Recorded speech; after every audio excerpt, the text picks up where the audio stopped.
Chettinad Cement, 63 years of excellence. Your perfect concrete choice. Karur கூட்ட நெரிசல் சம்பவத்தின் போது தாவேக தலைவர்கள் ஓடிவிட்டதாக வெளியான கருத்து முற்றிலும் தவறானது என்று சிபிஐ விசாரணையில் விஜய் தெரிவித்துள்ளார்.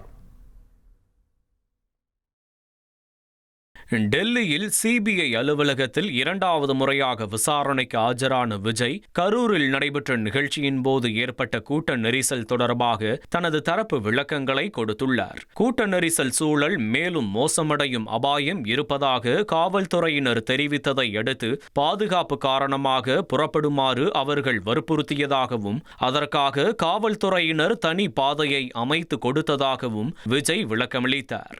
காவல்துறையினர் அமைத்து கொடுத்த அந்த பாதுகாப்பு பாதையிலேயே கரூரை விட்டு வெளியேறியதாக அவர் கூறினார். கூட்ட நெரிசல் ஏற்பட்ட இடத்திலிருந்து தாவேகா தலைவர்கள் ஓடிவிட்டதாக வெளியான கருத்து முற்றிலும் தவறானது என விஜய் தெரிவித்துள்ளார். பெண்கள் மற்றும் குழந்தைகள் உயிரிழந்துள்ள நிலையில் கட்சி தொண்டர்கள் மற்றும் ரசிகர்களை பொறுப்பற்ற முறையில் கைவிட்டு விடவில்லை என்றும் கூட்ட நெரிசல் ஏற்பட்ட போது தாவேகா தொண்டர்கள் மீது தடியடி நடத்தப்பட்டதாகவும் விஜய் கூறியுள்ளார்.